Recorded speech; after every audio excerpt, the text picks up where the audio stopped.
지금 굉장히 유행 중인 키 크는 운동. 최근 선풍적인 인기를 얻고 있죠. 하루에 10분만 투자하면 일주일 만에 키가 5cm 자란다는 일명 키 크기 운동입니다. 키가 큰다는 사실에 의문을 품은 서재덕 교수와 조금이라도 키가 크고 싶다는 김하경 씨, 그리고 SBS 스페셜 조연출 황지민 씨가 도전장을 냈습니다. 세 사람은 전신 엑스레이를 촬영한 뒤 본격적인 실험 준비에 돌입합니다. 팔을 그냥 휘저는다 생각하시면 될 것 같아요. 팔 휘저으면서 이렇게 하나. 자, 앞으로 보고 위로 펴고 보고 펴고 말고 펴고 말고 펴고 말고 펴고 말고 펴고 말고 펴고. 너무 이거를 한 번에 많이 하면 힘들 수 있으니까 한 1분 동안 동작하고 2, 30초 쉬어주고 1분 하고 쉬어주고 이렇게 반복하면서 10세트 채운다고 생각하시면 될 것 같아요. 키 크는 운동 실험 1일차입니다. 장소도 가리지 않고 매일 10분씩 키 크는 운동을 합니다. 변화가 느껴지나요? 어제보다 종아리가 조금 더 당기는 것 같고 뒷목이 좀 많이 뻐근하네요. 김하경 씨는 어떨까요? 팔이랑 팔뚝살, 어깨, 그리고 뒷목, 등, 그리고 뒤쪽에가 조금 뻐근한 느낌이 들었습니다. 서재덕 교수의 전문가적인 관점의 중간 평가. 평소에 웨이트 운동이나 이런 것도 열심히 함에도 불구하고 이 운동으로 이제 평소에는 못 잡았던 근육들이 잡히는 그런 느낌이 들고요. 각자 상황에 맞춰서 장소를 변경하며 세 사람은 열흘 동안 하루도 빠지지 않고 10분씩 키 크기 운동을 했습니다.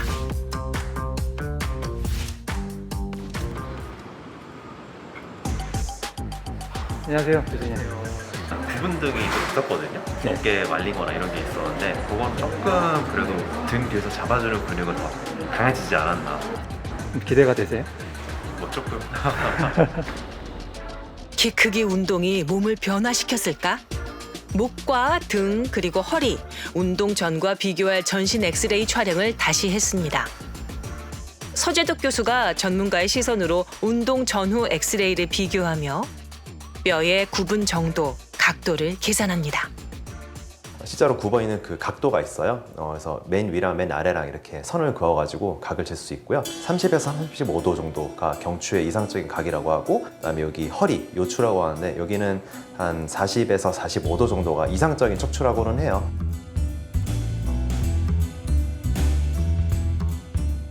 서재덕 교수의 경우 등뼈의 각도가 커졌고, 황지민 씨는 등뼈와 허리뼈 모두 각도가 좋아졌으며, 김하경 씨 역시 허리뼈의 각도가 커졌습니다. 자세가 교정됐다고 볼 수 있는 긍정적 변화가 생긴 겁니다. 디스크 같은 공간이 더 넓어지면은 그것 때문에 척추 사이가 이렇게 짝짝짝 길어져가지고 키 큰 효과도 있긴 한데 그런 것도 있을 수가 있겠고, 아니면은 자세를 잡아주는 등 근육이 좀 강해져가지고 조금 더. 엑스레이상 긍정적 변화가 키 크기로 이어질 수 있을까?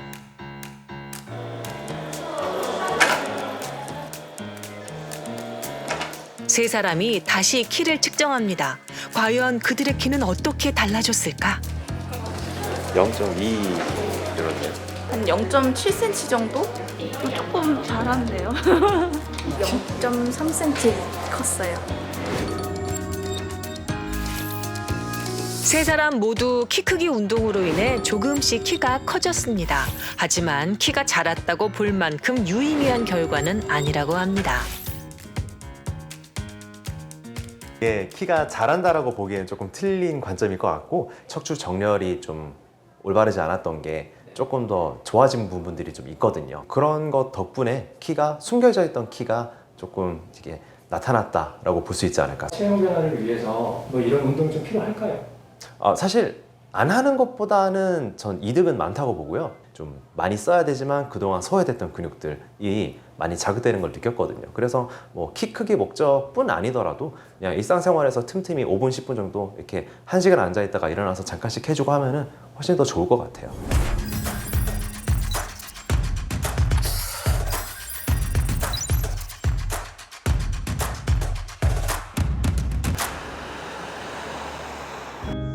늦은 밤 그러니까 영상 프리랜서 직업인데 이게 저 같은 경우에는 마감 기한 안에 이걸 이제 넘겨주면 그 안에 이제 더 많은 일을 받을 수 있으니까 그것 때문에 밤에 몰아서 집중되는 시간에 확 몰아서 하는 그런 습관이 들었던 것 같아요. 잠자는 시간 같은 경우에는 보통 7시에서 8시가 평균인 것 같고 일찍 잔다 하면은 5시인 것 같고요. 아침 새벽? 네, 새벽 5시 정도인 것 같고 그거 좀 늦게 잔다 이러다 싶으면 11시까지도 못 자는 경우가 허다하고 5시 27분입니다. 오늘도 아침까지 일을 하다가 잤는데요. 너무 피곤한 것 같네요. 밤낮이 바뀐 탓인지 아침 내내 뒤척이다 해가 중천에 뜬 뒤에야 겨우 잠이 듭니다. 일어나면 이제 상쾌해야 되는데 머리가 계속 찌뿌나가다던가 스스로도 이제 계속 이제 주의 산만하고 식욕이 없고 여기 침샘이 엄청 붓는다던가 아니면 구내염이 항상 심한다던가 그리고 어떤 것을 할 때 항상 피곤해한다던가 제가 한번 해보고 싶었던 게 이게 정말 저는 수면이라고 생각하는데 원인이 수면을 이제 일찍 자고 일찍 일어나면은 이게 수면 질도 좋아질까? 오늘은 실험하는 첫날인데요. 현재 시각이 11시 50분입니다. 그래서 오늘은 12시 안에 자는 걸 목표로 하기 때문에 10분 전 먼저 누워서 잠을 청해 보도록 하겠습니다. 수면 상태를 확인할 수 있는 밴드를 착용하고 실험을 시작합니다. 그는 깊은 잠을 잘 수 있을까? 안녕하세요. 현재 시각 8시 51분입니다. 첫날이라 그런지 모르겠는데 12시에 누웠는데 한 3시까지 잠이 못 잤던 것 같아요. 계속 누워서 뒤척이고 미치겠는 거예요. 잠이 안 오는 거예요. 그러니까 한 20분 정도 잤나? 그래가지고 다시 일어났어요. 그래가지고 또 잘 잤는데 이게 계속 그 얕은 수면이 계속 되니까 너무 힘들더라고요. 과연 무엇이 문제일까? 안녕하세요. 현재 시각 10시 7분입니다. 잠을 하루 종일 못 잤습니다. 안녕하세요. 현재 시각 11시 56분입니다. 오늘도 잠을 잘 자지 못했는데 전후를 비교하는 자가 실험의 기본 조건도 충족하지 못하고 있는 상태. 진짜 2주 지났잖아요. 2주나 됐어요? 네. 큰일 났네. 뭐 오래 자는 것보다는 깊게 자는 게 중요한 것 같아서 그러니까 일단 일어나는 시간을 일찍 일어나는 것부터 지켜야 될 것 같은데. 몇 시에? 7시 반. 일찍 자기에서 일찍 일어나기로 전략 변경. 7시 30분 알람을 맞춰서 정확하게 일어나면서 그 패턴을 한번 만들어 보도록 하겠습니다. 아무리 늦게 자도 무조건 7시 30분에는 일어나는 걸로. 정희승 씨의 일찍 일어나겠다는 다짐은 지켜질까요?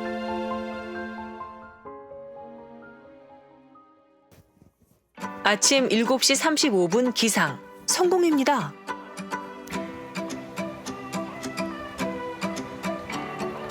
거의 처음으로 일찍 나와서 조깅을 하는 것 같은데 이렇게 아침에 해를 보는 것도 되게 오랜만인 것 같아요.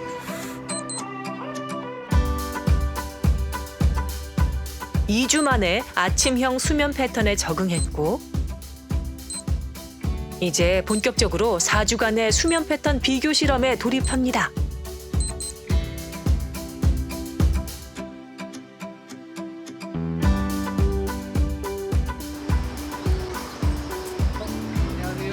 안녕하세요. 안녕하세요. 오랜만이에요. 잠자는 것도 뭐 네, 처음에는 그게 어려웠는데 이제 잠을 자면은 한 15분, 20분 안에 자는 것 같아요. 어떤 걸 하더라도 이제 피로감이 덜 하니까 그래서 그런 거에도 많은 변화가 있는 것 같아서 저는 이게 더 맞는 것 같아요. 아무리 늦어봐야 8시 30분에는 일어나는 것 같아요. 또 깊은 수면이 계속 나쁘지 않은 것 같아요. 총 수면 시간이 적응기에 떨어졌다 실험 전보다 높아졌고 수면 상태 수치로 평가된 수면 점수도 대폭 상승했습니다. 수면의 질을 좌우하는 깊은 수면과 렘 수면 시간도 큰 폭으로 늘어났습니다.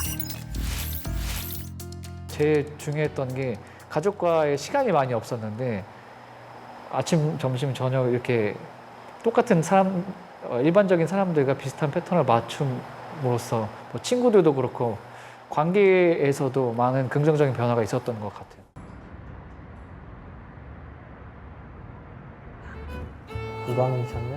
장내 미생물을 연구하고 있는 이선재 교수. 자신의 전문 분야와 관련된 자가 실험에 도전합니다. 기존의 저탄고지 다이어트가 이제 당장의 그 지방을 태우는 데 초점을 맞췄다면 저희들의 포커스는 이 저탄고지가 마이크로바이옴 변화에 더 역할이 있다고 보기 때문에 이제 마이크로바이옴 필요한 이제 식이섬유를 적절한 양을 계속 섭취하는 것을 좀 더 가지려고 하고 있습니다.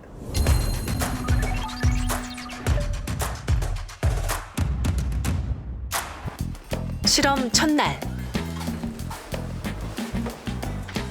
이선재 교수가 가장 먼저 하는 것은 체중 확인. 변명이 필요한 순간. 약간 과식을 해서 그런지 97.5로 나오고요. 역시 학자답게 자가 실험 계획을 세웁니다. 식단 변화에 중점을 둔 실험. 운동량과 섭취 칼로리는 유지한 채 탄수화물만 줄이기로 합니다. 아내의 도움을 받아 식단 조절 계획을 실천합니다. 평소 한 공기 가득 먹던 밥 양부터 줄입니다. 갑자기 이렇게 줄인다고? 함께 먹는 반찬의 종류 역시 달라졌습니다. 치즈가 들어간 아보카도 샐러드에 닭고기 조림과 나물, 단백질 기반의 국과 밥. 자가 실험 식단입니다. 약간 지방을 좀 더 섭취해서 이제 모자란 칼로리를 여기서 보충을 할 예정입니다. 일반적인 저탄고지 식단에 장내 미생물의 다양성을 위한 식이섬유 섭취가 추가된 식단. 그의 실험에 대한 아내의 기대도 큽니다. 네, 맛있습니다. 내가 먹는 게 아니라 마이크로바이옴이 이게 땡기게 해가지고 먹는 거다 이렇게 얘기를 하는데 이번에 이제 식습관으로 이제 장내 미생물이 바뀌면 이제 먹고 싶어하는 그 욕구도 사라지지 않을까. 할 수 있어. 나도 열심히 도와줄게. 고맙습니다. 식단 변화의 결과물은 이곳에서 이렇게 채취됩니다. 이거는 약 일주일 간격마다 체질할 거기 때문에 이제 거기에 맞춰서 하면 되겠습니다. 그 사이 아내가 뭔가를 열심히 만들고 있습니다. 생각보다 색깔이 선명하네요. 네, 그래야지 똥 색깔이 잘 나온다고 해가지고. 블루푸 챌린지. 우리나라 말로 파란 응가 정도 될까요? 나중에 섭취 후에 이제 배변 봤을 때 그 색깔이 그대로 나올 때까지 시간을 재는 겁니다. 장내 미생물의 상태를 배변 속도로 알아보는 건데 최근 영국에서 유행 중이죠. 블루 머핀은 한 달 동안 5번 먹게 됩니다. 이번 자가 실험의 보조적 역할을 하게 된 배변 속도 측정.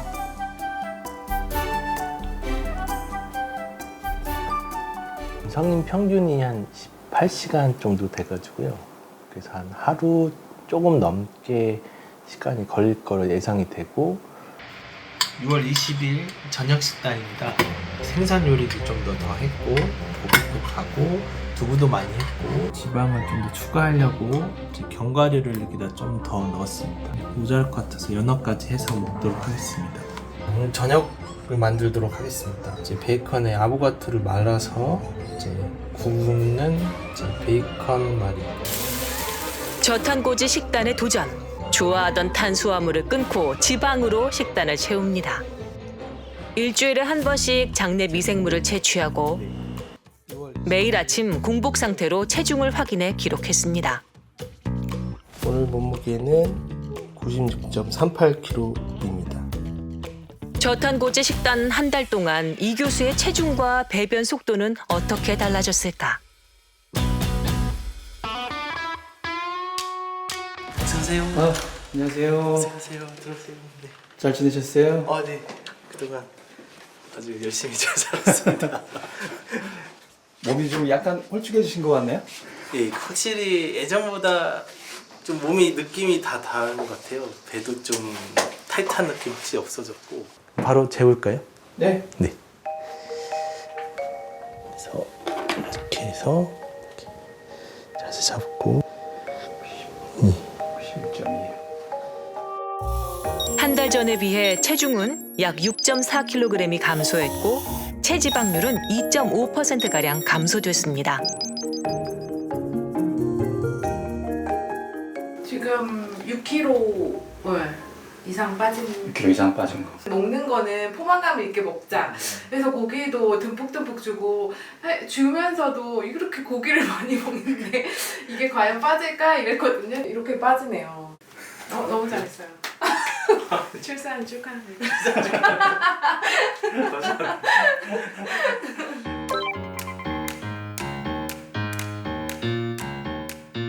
한 2주에서 4주 차서부터는 이 다양성 지수가 증가하는 걸 볼 수가 있습니다. 이 다양성이 많을수록 생태계가 리치한 아주 좋은 생태계를 말하기 때문에 다시 말하면 저탄고지가 이 마이크로바이옴을 좋게 한다는 의미가 되는 것이죠. 이 뚱보균이라고 볼 수 있는 비만과 관련된 또는 이 고탄수화물 관련된 균들이 급격히 감소하는 걸 볼 수가 있습니다. 그리고 또 한 가지는 그룹은 정반대로 이제 증가하는 그룹입니다. 이제 로제브리아, 유백트리엄, 피칼리박테리엄, 블라우시아 같이 이런 유익균 그룹들이 증가되는 것을 이제 데이터상에 확인을 했습니다. 배변 속도가 달라질 걸 예상했기 때문에 그걸 잴 수 있는 이제 블루푼 챌린지를 시작을 했습니다. 초반 약 2주의 기간 동안에는 이렇게 장내 체류 기간이 아주 길었다면 이 챌린지를 시작한 후로 점차 마이크로바이옴 변화가 일어나서 점차 그 속도가 줄어드는 걸 볼 수가 있었고요.